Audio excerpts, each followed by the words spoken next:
Hello, salut tout le monde. Alors voilà, nouvelle vidéo. On va faire la vidange d'une Mercedes classe A, année 2007. Donc vous voyez le modèle avec les phares. Donc c'est une classe A 150. Voilà. Donc la vidange de ce petit jouet. Ah, je l'aime bien, il est marrant.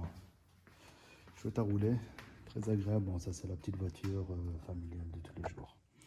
Alors, avant de faire, je vais utiliser une huile pour le nettoyage de moteur. Donc, c'est un nettoyant pré-vidange. D'accord? Donc, voilà. Donc, nettoyage pré-vidange. Ce qui va permettre de décrasser le moteur, de retirer tout le résiduel pendant qu'on fait la vidange. Donc, ça permet de bien décrasser tout ça. Bon. J'ai acheté 12 € en magasin, probable qu'il coûte un peu moins cher. Bon, je ne me suis pas cassé la tête à faire des comparaisons ce jour-là. Donc voilà, on va faire donc ceci en premier temps. Alors, bien savoir une chose, c'est que avant de faire la vidange, on verse l'huile dans le compartiment de huile moteur. On laisse tourner le moteur 15-20 minutes. Ce qui veut dire qu'après ça, il faut faire attention au moment de la vidange que l'huile ne soit pas pardon, trop chaude pour éviter de se brûler quand même. Hein. C'est très important. Alors, je vais utiliser une huile moteur 1040. Cette voiture a 170 000 km, 170 000 km à peu près. Oui, je suis de Belgique, donc 170 000 à peu près. Donc plusieurs étapes à faire. Première fois que je fais sur mon véhicule, on va voir ce que ça va donner. Bon, j'espère encore une fois que ce sera très utile à chacun de vous. Et n'hésitez pas à commenter, n'hésitez pas à vous abonner et à partager. Donc si vous avez des commentaires à apporter, n'hésitez pas. Un partage, c'est toujours bien. Voilà, à toutes. Allez, c'est parti, on va commencer.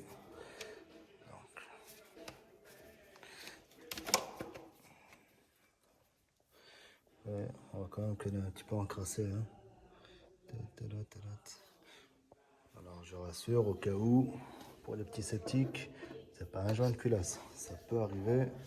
C'est d'ailleurs pour ça qu'on fait un petit nettoyage. N'hésitez pas à prendre un entonnoir pour éviter d'en foutre un peu partout. On décapsule simplement, on verse tout doucement. Donc c'est assez liquide, hein, c'est bien plus liquide que l'huile. Voilà, allez. On va faire tourner le moteur là maintenant. Pas oublier de refermer. Hein. Pour les distraits, ça peut m'arriver aussi. Oublier certaines choses assez normales. Allez, go. Oh, on est bientôt arrivé au bout des 20 minutes. Ça tourne toujours.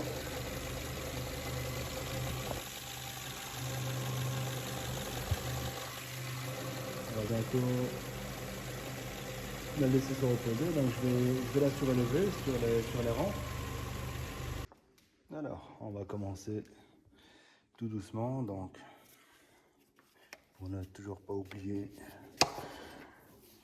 de retirer le couvercle d'huile. Dégager un petit peu le comment ça s'appelle, bon, on va l'appeler la tige, j'ai oublié son nom,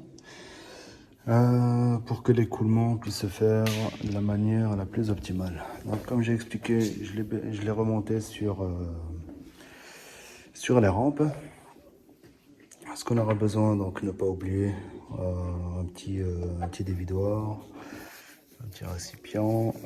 Finalement, on n'a pas besoin de douille particulière. Il faudrait une de 13 mm. Voilà. Donc, voici ce qu'on aura besoin. Un petit aracagnac. Pas besoin de bien plus. Je vais prévoir un petit jet de WD-40 Pour la vis, le petit boulon a du mal à se dégager et prévoir un joint de remplacement pour la vis carter. Alors, par contre, en cours de route, j'ai remarqué que pour le filtre, j'aurais probablement un petit souci. Je vais dégager la lampe. Je n'y ai pas pensé avant. Voilà ce que j'ai. Donc là, à cet endroit-là, tout au fond, il me faut une longue tige d'Oracagnac et une douille assez conséquente pour dégager le filtre. Donc je vais voir si j'ai un système D sous la poche. Sinon, ça attendra demain uniquement pour le fil. De toute façon, je n'ai pas besoin de la voiture pour l'instant, donc ce n'est pas très grave. Voilà. Allez, tout de suite. Allez, un petit tour. Donc je rampe sous le véhicule. Voilà, on y est. Donc, le bloc carter. La vis, et hop là, c'est celle-ci. Que je vous induise pas en erreur. Je vais quand même réessayer. Et bien la bonne. Je n'ai pas fait de conneries. Voilà. Alors, j'avais aussi à déboulonner. On va y aller comme d'hab, hein, au petit doigté. Parce que j'espère que l'huile a refroidi. J'ai même pas vérifié. Putain, je risque de me cramer en fait.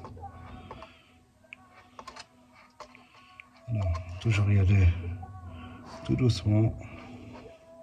À la limite, si ça tombe, putain, j'espère ne pas me cramer vraiment.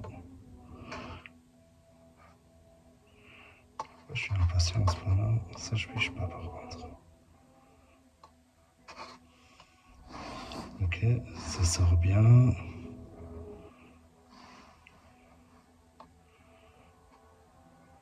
En principe, ça devrait aller. Ça sort toujours très bien.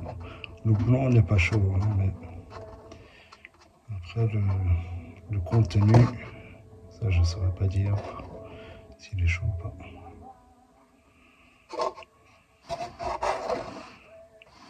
Ok, donc là on voit que c'est quand même bien sorti, hein, d'accord?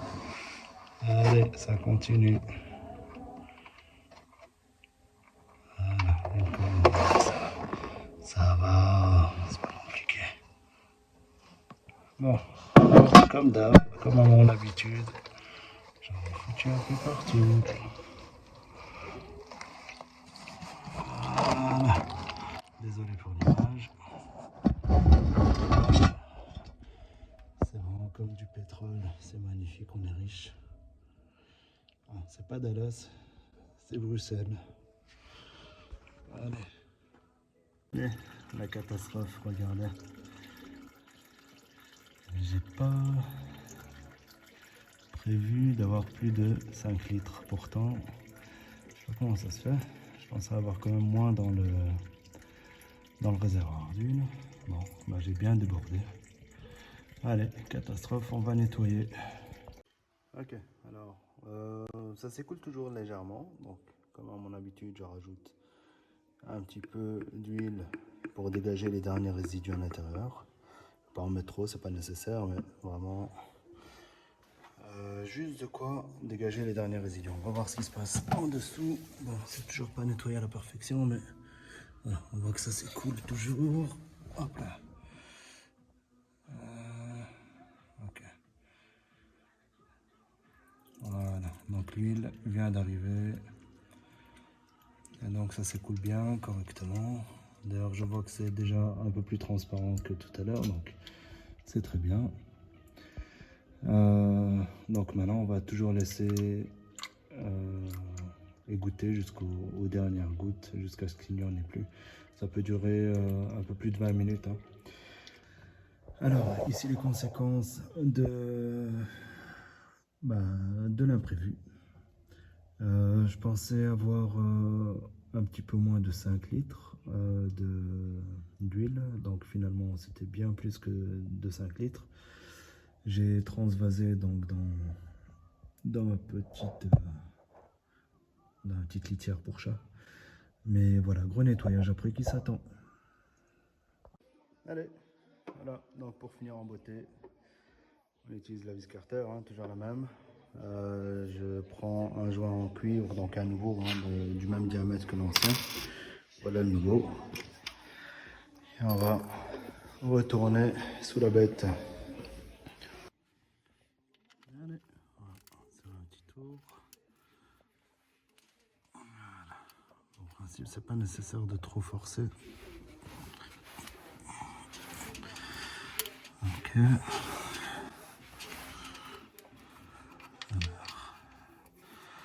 Le dernier, c'est bon, c'est assez. Voilà, donc il n'y a plus de fuite, c'est bon. Enfin, ça ne coule plus, je veux dire, parce qu'il y avait de toute façon pas de fuite. Ça se passe bien. Allez, on retourne dessus. On va mettre, on va le remplir d'huile là maintenant. On va remplir le moteur. Voilà. Alors, une chose importante, hein, bien remettre le véhicule à même le sol, à plat, pour faire le remplissage d'huile moteur. J'ai gardé l'entonnoir et c'est parti. Combien de litres? 3, 4, 4 litres. On va mettre 4 litres d'huile. C'est un moteur d'1,5 litre. Donc je vais d'abord mettre 3 litres et demi. Je vais vérifier avec la jauge. Voilà, donc tout à l'heure j'avais dit la tige, mais bon, on appelle ça la jauge. Et en fonction de l'indicateur de la jauge, je verrai si je rajoute ou pas de l'huile, mais à coup sûr il faudra en rajouter. Voilà, voilà. Donc voilà. Alors, juste au passage, j'ai décrassé le bouchon de réservoir d'huile. Si vous vous rappelez au début de la vidéo, donc c'était assez dégueulasse. Les 5 litres ne sont pas suffisants, donc ce qu'il fallait s'en douter quand même quand on a vu le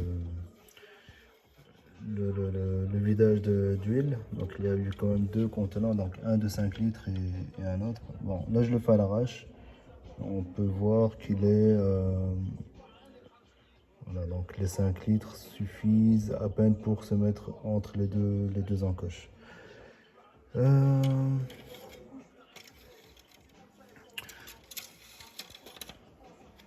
J'ai laissé goûter un peu plus de 40 minutes, donc je suis quand même allé manger entre temps. Donc tout ça pour dire qu'il faut du temps. Donc c'est pas la vidange d'une Twingo qui se fait en 20 minutes, façon de parler, mais approximatif. Ici, du début, donc du nettoyage d'huile moteur, des conduites d'huile moteur jusqu'à la finalisation, on en a pour 1 heure à peu près, 1 heure et demie.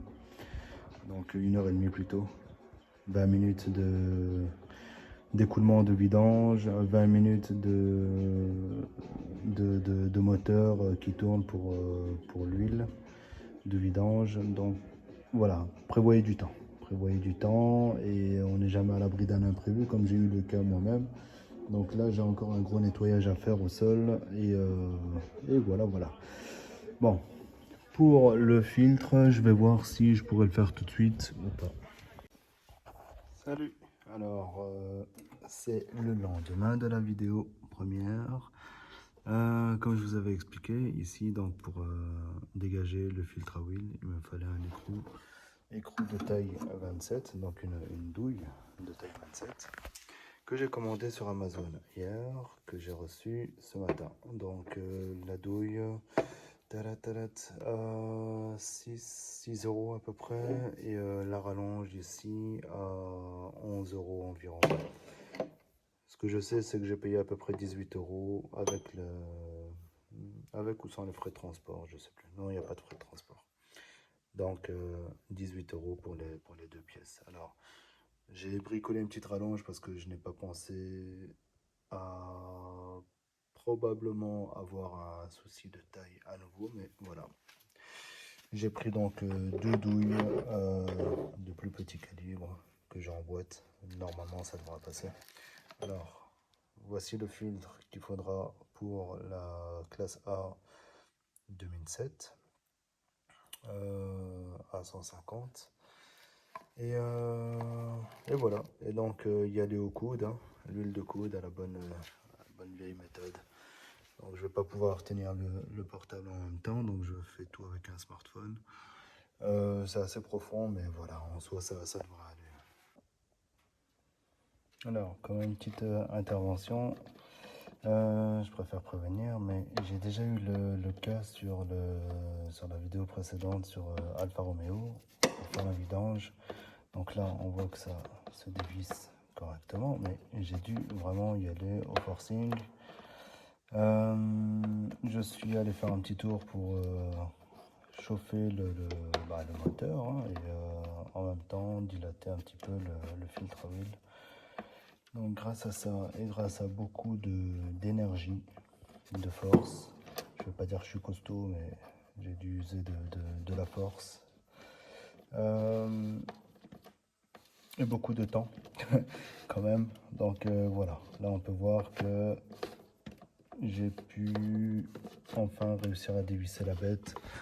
Alors il faut quand même y aller jusqu'au bout. Je vais mettre une petite réserve, un petit réservoir en dessous au cas où ça fouillerait, mais en principe ça ne devrait pas trop.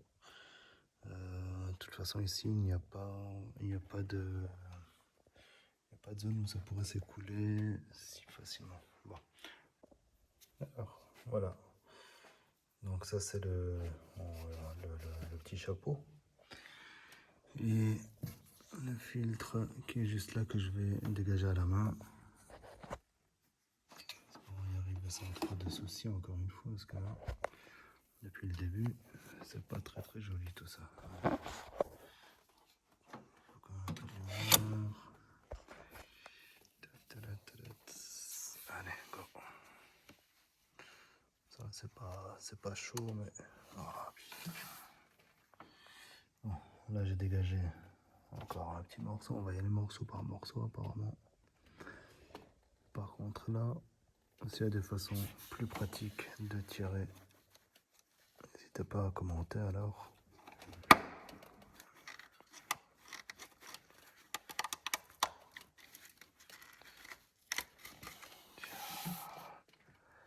Shit, j'en ai foutu partout. Ok, il y a rien qui s'est écoulé, c'est le principal. Mais là par contre, il avait l'air bien saccagé. Je pense pas que c'est moi qui ai causé ce dégât là. Ça c'est inquiétant par contre. Bon, ok. Je vais vérifier si ça c'est bien correct. Mais... Alors, chose importante ici, bien retirer l'ancien joint. Donc un petit tournevis plat fera l'affaire. Bien faire attention de ne pas se faire mal, mais en principe ça doit être assez simple. Décidément, ça ne va pas trop. Voilà, allez, chose faite, je dégage celui-là. Je passe très rapidement, mais c'est pas nécessaire hein, de faire ce nettoyage, mais j'ai vu qu'il y avait un peu de résidus, donc c'est pour ça que je me permets de le faire, mais en principe c'est pas nécessaire. Voilà.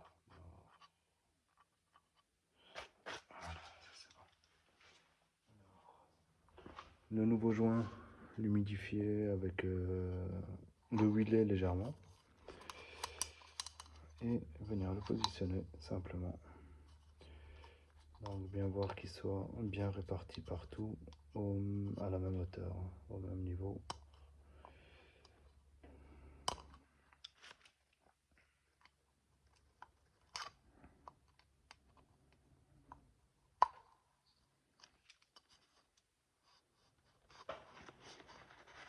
Alors, je n'ai pas réussi à dégager la tige parce que normalement il y a une tige qui permet de maintenir le filtre. Donc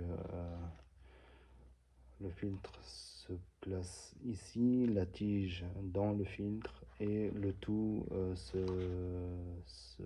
referme, se boulonne. Donc bien avoir la tête du filtre à l'intérieur du capuchon. Voilà, jusque quand on entend le clip c'est bon. Et ensuite on peut revisser aussi simplement dans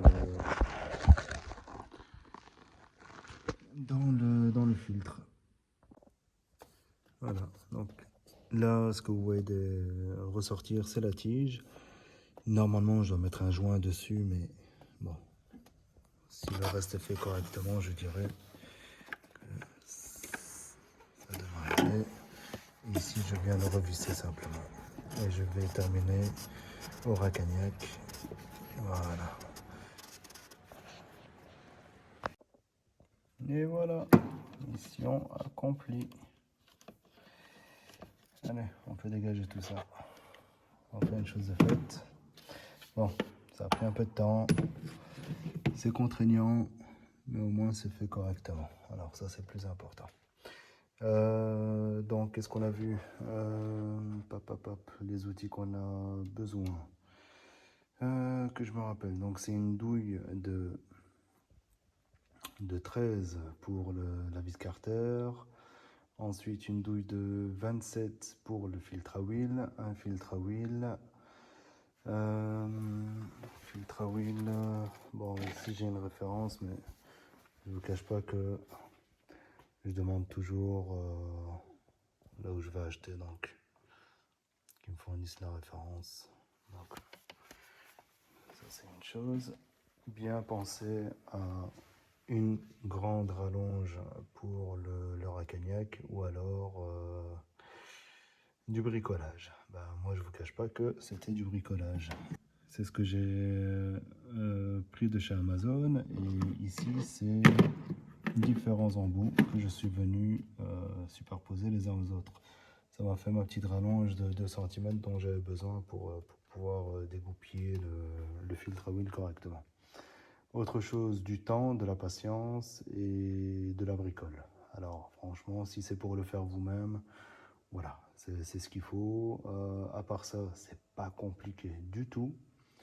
Mais voilà, vous avez vu dans la vidéo pas mal de petites choses, de petites subtilités. Je dis pas que je suis doué dans ces subtilités-là. Au contraire, moi c'est sur le moment que j'ai vu les différentes choses, différentes étapes. Première fois que je le fais sur mon véhicule. Donc voilà, c'était chouette, c'était sympathique. Prochaine vidéo, changer le filtre à air simplement. Et autre chose, je préfère le rappeler quand même, toujours retirer le bouchon d'huile moteur et dégager un petit peu la tige pour l'évacuation correcte de l'huile. Voilà. Alors, n'hésitez pas à commenter, donner votre avis, commenter si vous avez d'autres méthodologies, façons de faire. Ça pourra toujours aider tout le monde, dans tous les cas, surtout si c'est dit correctement. Et donc voilà, partagez, abonnez-vous, un petit like, et prochaine vidéo, j'essaie de le faire avec ma petite princesse. Ciao, ciao!